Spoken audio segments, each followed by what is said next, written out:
Everyone remembers how Simba defeated Scar and restored the Pride Lands to their former glory. The story ends with celebration, unity, and the circle of life continuing as it should. But there's one crucial detail that most viewers overlook.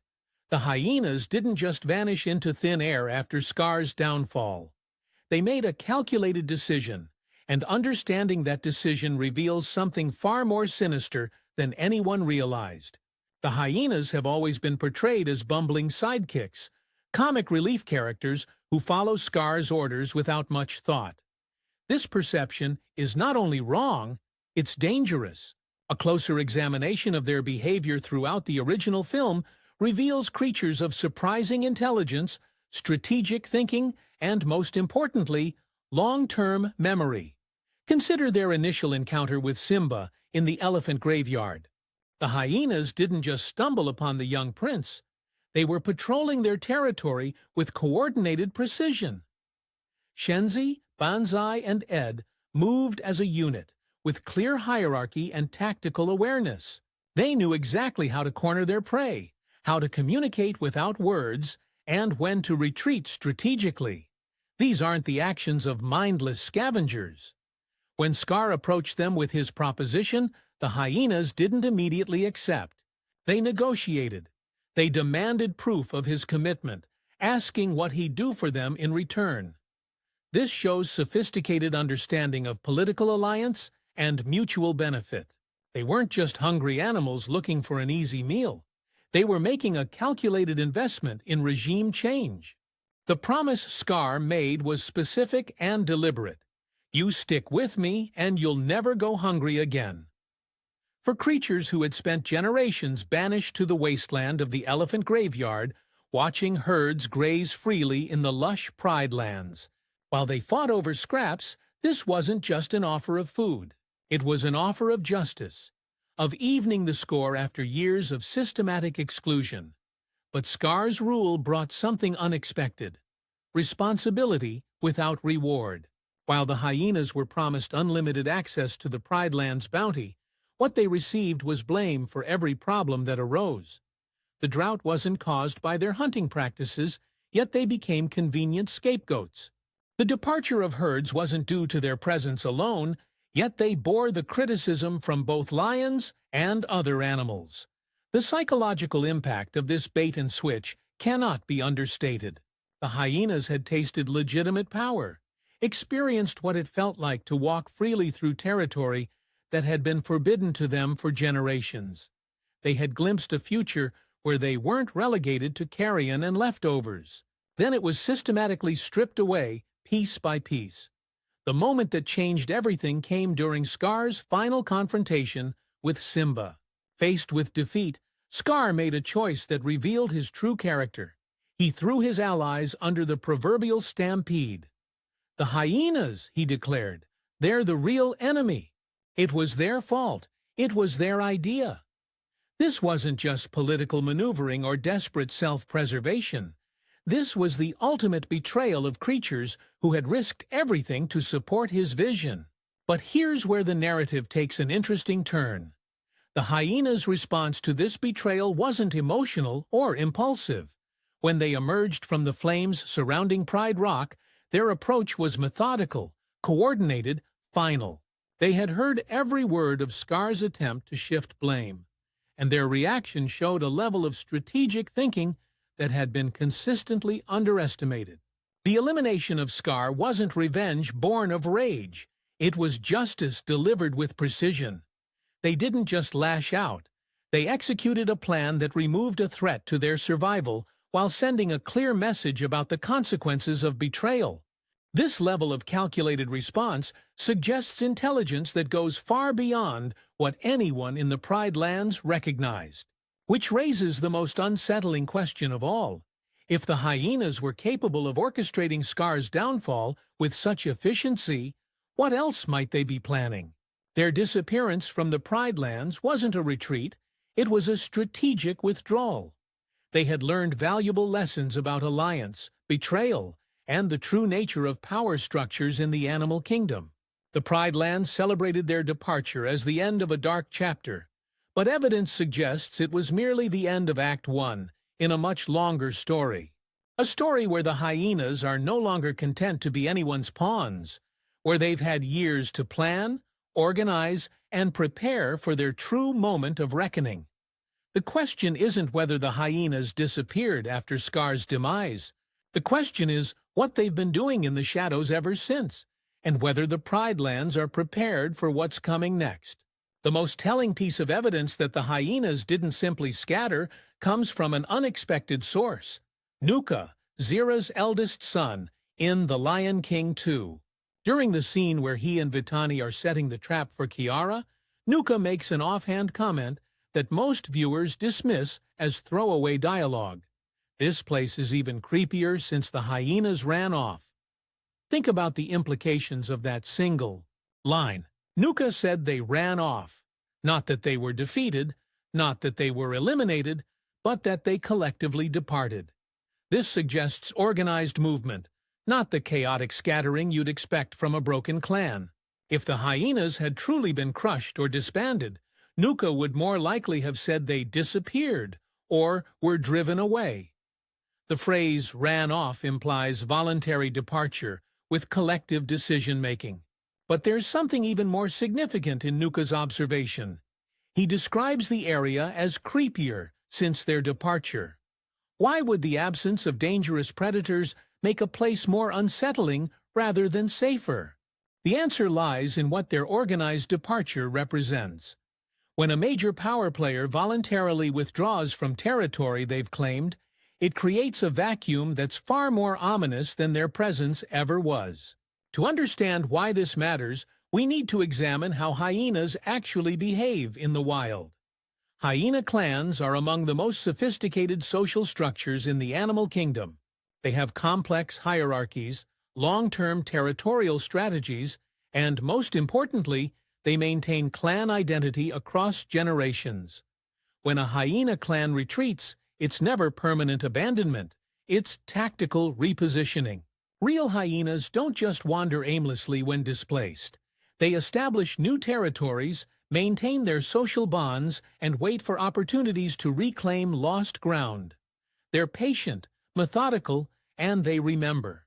The idea that Shenzi, Banzai, Ed, and their extended clan would simply give up and live as scattered individuals goes against everything we know about their species' behavior patterns.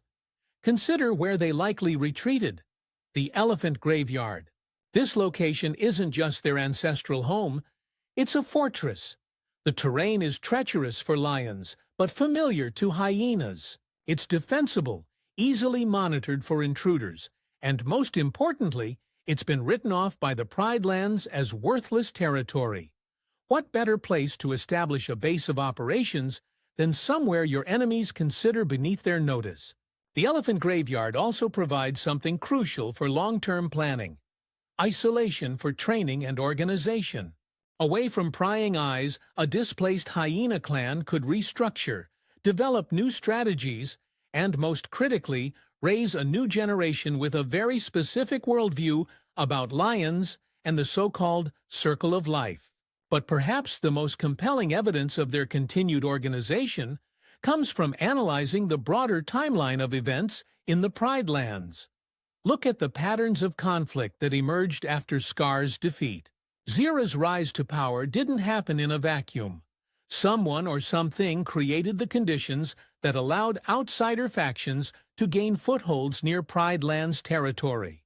The Outlands, where Zira and her followers were banished, sit suspiciously close to traditional hyena territory.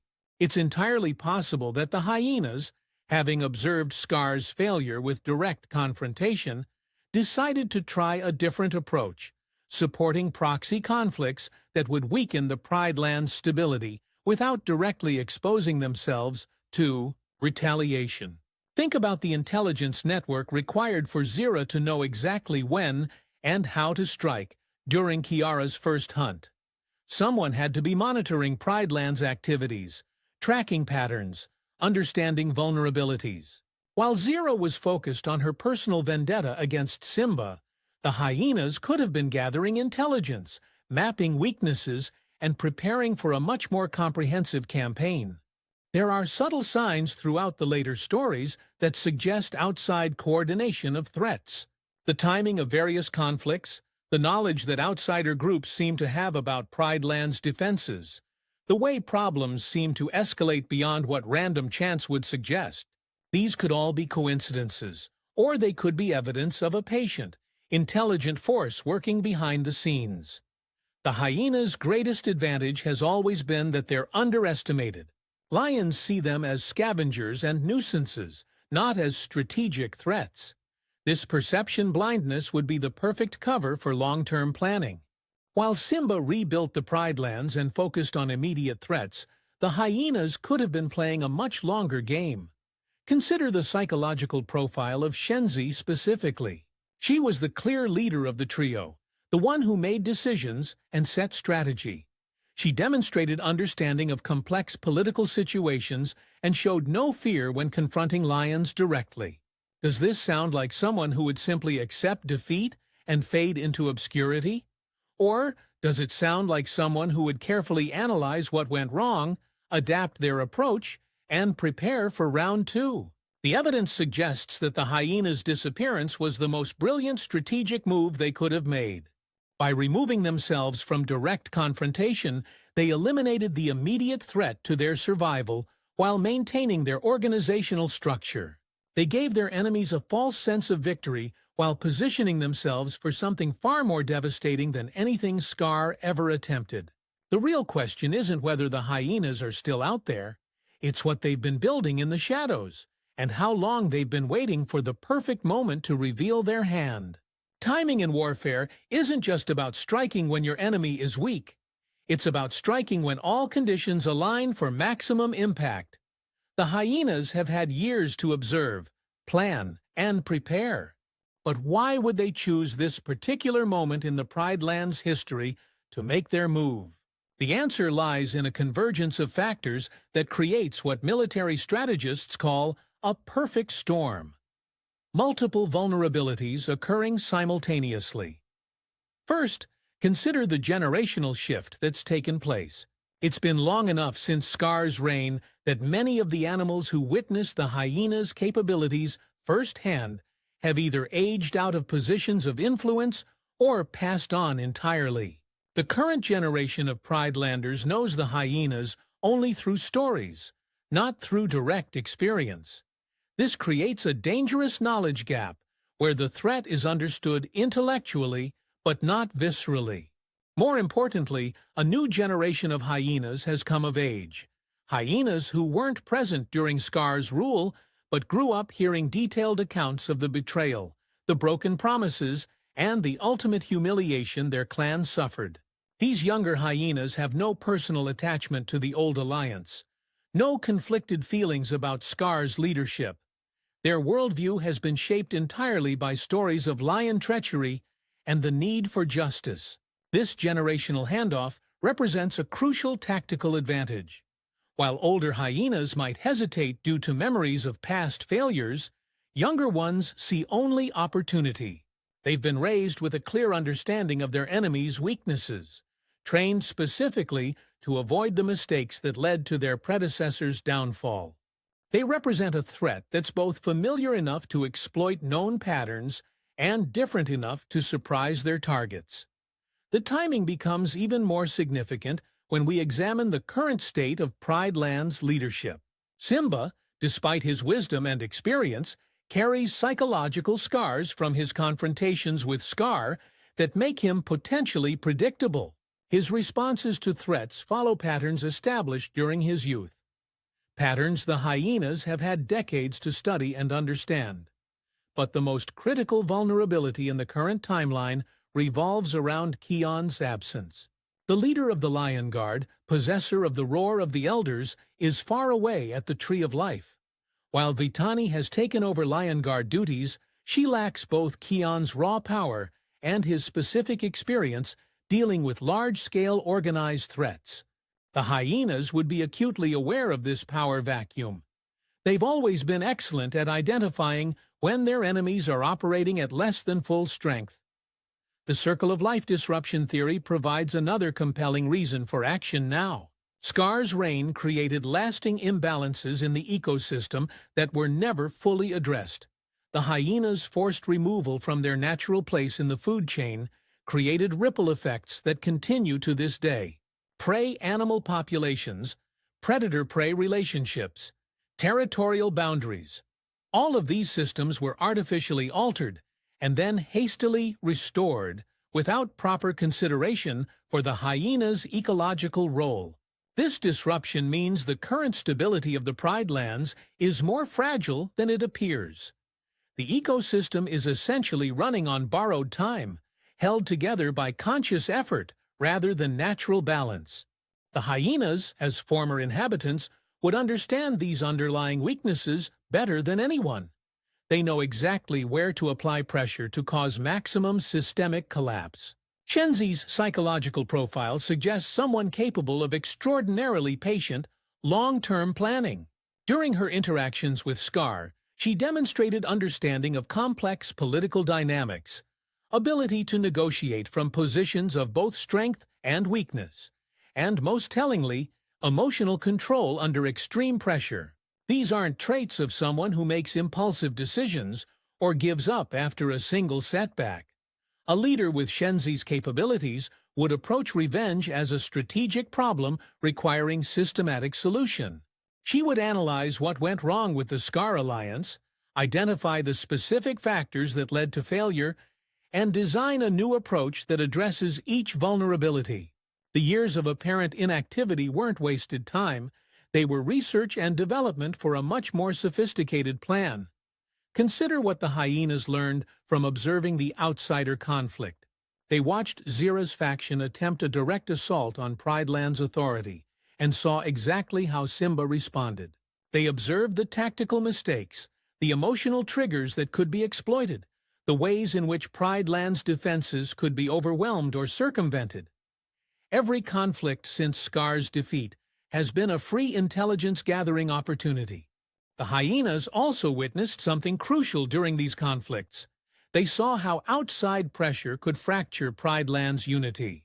Zira's campaign didn't just threaten Simba militarily. It forced him to make difficult decisions about inclusion, forgiveness, and justice that revealed internal divisions within his own pride. These social fault lines would be invaluable intelligence for anyone planning a comprehensive destabilization campaign. But perhaps the most compelling reason for action now lies in the changing nature of threats facing the Pride Lands. With supernatural conflicts involving roars of the elders, spirit manifestations, and magical trees of life, the focus has shifted away from conventional territorial disputes. The hyenas represent an old-school threat that current defenses aren't optimized to handle. While everyone's looking up at the sky for mystical dangers, who's watching the shadows where more traditional predators might be gathering? The convergence of these factors creates a window of opportunity that may not remain open indefinitely. Kion will eventually return, bringing enhanced powers and experience. The new generation of Pridelanders will mature and gain wisdom. The ecosystem will either stabilize or collapse entirely, eliminating the current vulnerabilities. The hyenas' optimal striking window is now, while their enemies are distracted. Their defenses are configured for different threats, and their leadership is operating at partial strength. The question is no longer whether the hyenas will act, but how they'll exploit this perfect alignment of favorable conditions. And based on everything we know about their intelligence, patience, and capacity for strategic thinking, their plan is likely far more sophisticated than anyone in the Pridelands is prepared to handle. The most terrifying aspect of the hyenas' potential revenge isn't their physical capabilities. It's their intimate understanding of their enemy's psychology. Unlike Zira, who was driven by emotional attachment to Scar's memory, the hyenas have something far more dangerous: clinical knowledge of exactly how to break Simba's mind. They were present for every moment of Scar's manipulation during the original crisis. They witnessed firsthand how guilt, shame, and carefully planted doubt could transform a confident young lion into a broken exile. More importantly, they observed which specific triggers sent Simba into emotional spirals, which memories caused him to freeze up, and which fears made him abandon rational decision-making for pure panic response. The hyena's greatest weapon isn't strength or numbers, it's their ability to weaponize Simba's trauma against him. They know that beneath the wise king exterior lies a lion who still wakes up some nights, reliving the moment he thought he caused his father's demise. They understand that Simba's greatest fear isn't personal harm, but the possibility of failing those who depend on him. This psychological profile is a blueprint for targeted destruction. The first phase of their plan would likely focus on recreating the conditions that existed during Scar's reign, but with crucial differences. Instead of taking direct control and assuming responsibility for problems, they would orchestrate circumstances that force Simba to make increasingly desperate decisions while maintaining plausible deniability for their involvement. The drought strategy represents perfect psychological warfare. By artificially creating water scarcity through strategic damming or contamination of remote water sources, they could trigger Simba's deepest fears about inadequate leadership. The beauty of this approach is that droughts are natural phenomena. Who would suspect outside manipulation? As conditions deteriorate, Simba would be forced to make rationing decisions, territorial compromises, and resource allocation choices that would inevitably anger some faction of Pride Land's inhabitants. But the hyenas wouldn't just create problems, they would position themselves as the solution. As independent water sources dry up, they could discover new ones in areas under their influence. Desperate animals would begin to see the hyenas not as enemies, but as pragmatic allies who provide results, while the lions offer only speeches about patience and unity. This isn't conquest through force, it's conquest through practical necessity. The targeting of Kiara and the next generation represents perhaps the most psychologically devastating aspect of the plan. The hyenas understand that Simba's protection of his family isn't just paternal instinct. It's directly connected to his unresolved guilt about losing his own father. Any threat to Kiara would force Simba to relive his worst memories while dealing with present danger, effectively fighting a war on two fronts, external and internal. The brilliance lies in making Kiara's protection impossible through conventional means. By creating multiple simultaneous threats across Pride Land's territory, they could force Simba to choose between defending his daughter and protecting his subjects. Either choice would result in psychological damage. Abandoning his people would recreate the shame of his original exile, while risking Kiara would trigger overwhelming parental guilt. The alliance theory adds another layer of sophistication to the plan. The hyenas have had years to identify other displaced or marginalized groups who harbor resentments against Pride Land's authority. Crocodiles still angry about territorial restrictions, jackals pushed out of prime hunting grounds, even dissatisfied members of allied prides who feel their contributions aren't adequately recognized. These alliances wouldn't be based on shared ideology or friendship. They would be purely transactional relationships focused on mutual benefit. Each group would receive specific concessions in exchange for coordinated action during the critical phase. The hyenas wouldn't need to control these allies directly. They would simply need to ensure that multiple problems erupted simultaneously, overwhelming Pride Land's ability to respond effectively. But the masterstroke of the entire plan involves turning the Pride Land's own animals against the lions through manufactured scarcity and carefully orchestrated incidents. The hyenas have observed how quickly animal solidarity crumbles under pressure. They've seen how fear of starvation can override loyalty, how territorial disputes can escalate into permanent divisions, how rumors and suspicion can destroy relationships built over generations. By creating conditions where different animal groups compete for limited resources, they could engineer conflicts that make lion authority appear ineffective or biased. Herbivores angry about water rationing, predators frustrated by hunting restrictions, migrating herds pressured to choose between traditional routes and safety.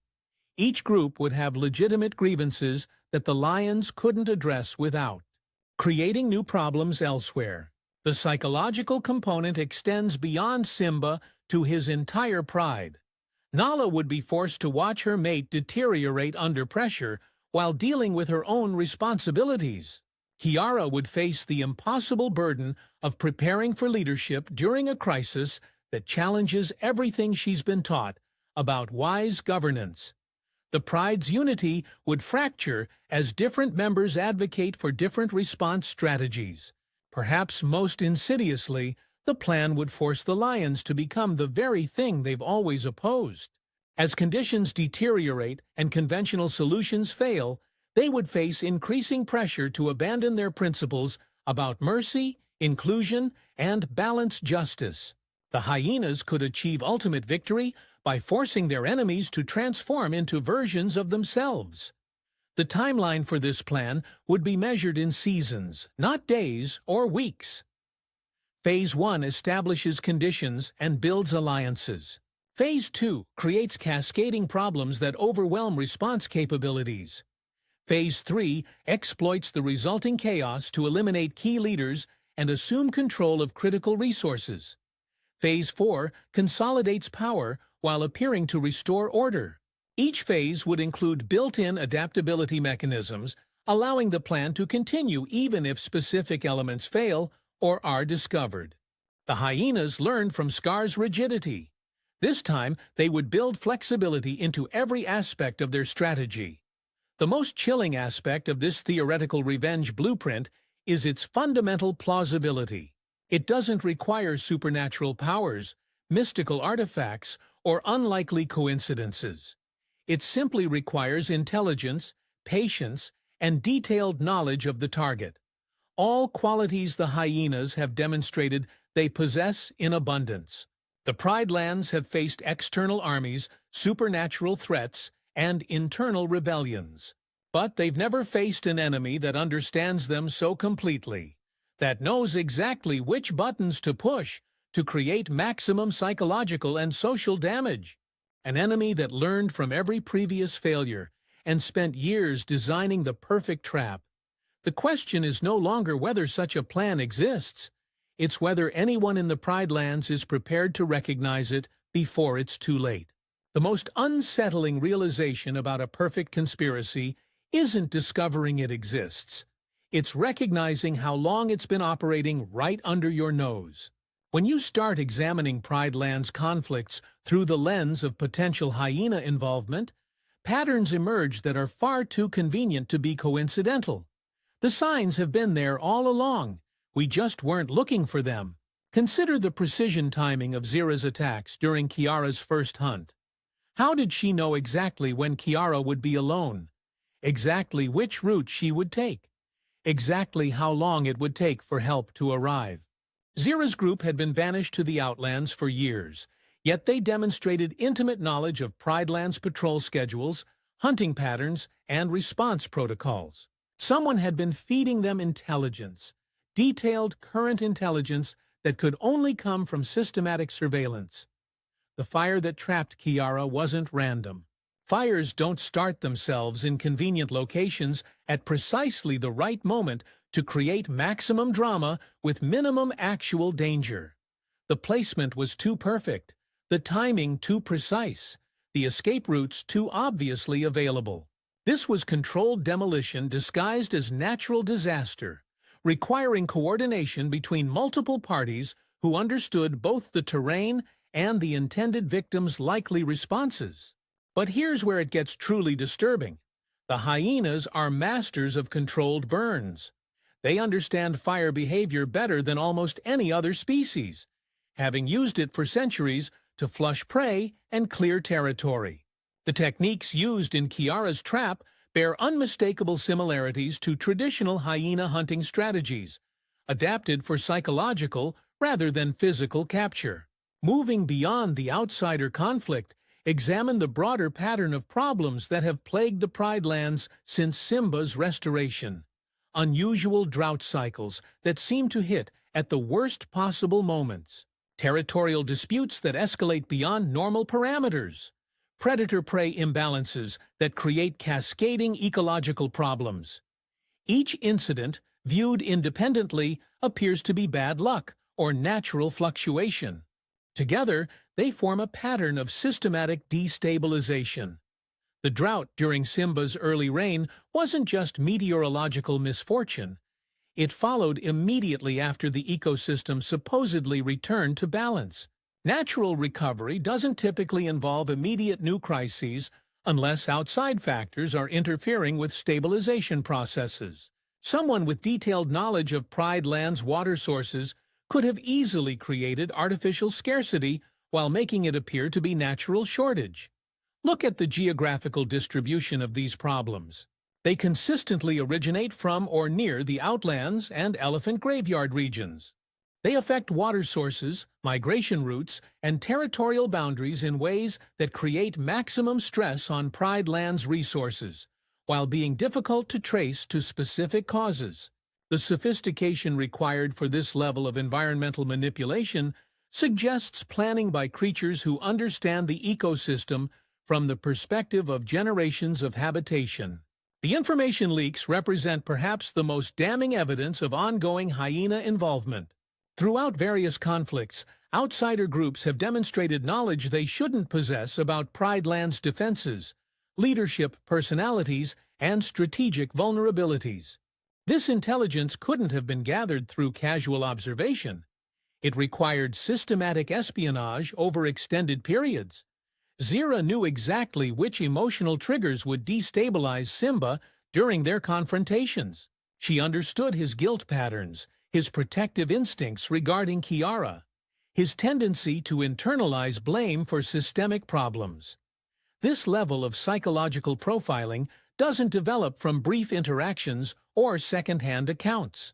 Someone had been studying Simba intensively, documenting his responses to various stressors, building a comprehensive behavioral profile.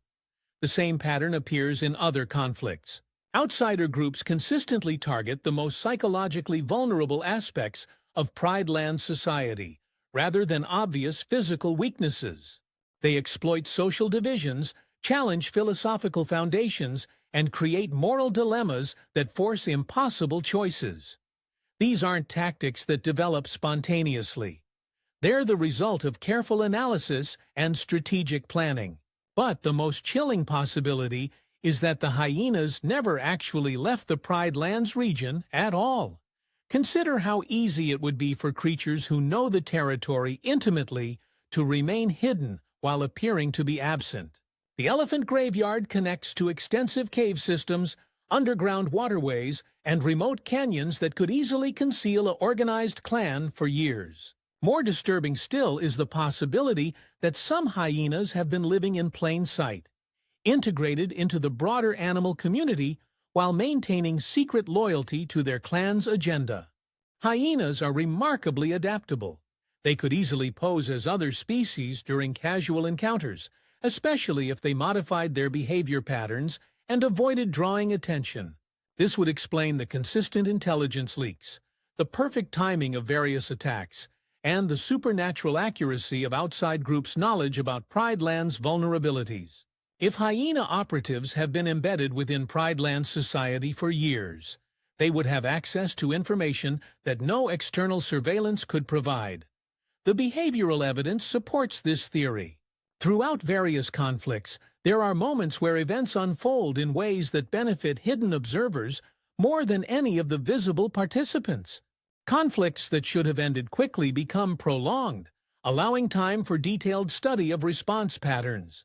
Solutions that should be obvious are mysteriously overlooked until maximum damage has been achieved. Look at the pattern of random encounters between Pride Land's patrols and various threats. The timing, locations, and circumstances often create optimal conditions for intelligence gathering while appearing to be routine security incidents. Someone has been orchestrating these encounters to study Pride Land's tactical responses, leadership decision-making processes, and resource allocation priorities. The most terrifying possibility is that the hyenas have been running a multi-generational intelligence operation, gradually building comprehensive profiles of Prideland's leadership while positioning assets for eventual activation.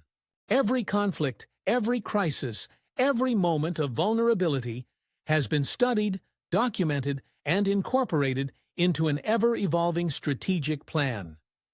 Recent events suggest the plan may be entering its final phase. The removal of Kion and his supernatural capabilities wasn't accidental. It was the result of carefully orchestrated circumstances that made his departure appear necessary while eliminating the Prideland's most powerful defender. The timing of various other threats and distractions has created exactly the kind of vulnerability window that sophisticated strategists would recognize as optimal for major operations. The signs aren't just that the Hyenas are planning revenge, they're that the revenge has already begun. The mysterious problems, the intelligence leaks, the perfectly timed attacks, the systematic destabilization, these aren't preparations for future action. They're evidence of a campaign that's been running for years, building toward a climax that the Pridelands still don't see coming. The Hyenas' greatest victory won't be defeating the lions in open combat. It will be the moment when everyone realizes that every crisis, every conflict, every moment of suffering since Scar's defeat has been part of a master plan executed with patience, intelligence, and absolute dedication to justice as they define it. The question is no longer whether the Hyenas are out there plotting revenge. The question is whether anyone in the Pridelands will recognize the trap before it finally springs shut, or whether they'll keep dismissing the mounting evidence until the moment when denial is no longer possible and escape is no longer an option. Because if this theory is correct, the Hyenas aren't coming back to the Pridelands. They never left. They've been here all along, watching, waiting, and preparing for the moment when they finally reveal just how thoroughly they've been winning a war that their enemies didn't even know was being fought. The revenge of the Hyenas isn't a future threat. It's a present reality that's been hiding in plain sight, disguised as a series of unfortunate coincidences and natural disasters. And by the time anyone realizes the truth, it may already be far too late to stop what's been set in motion.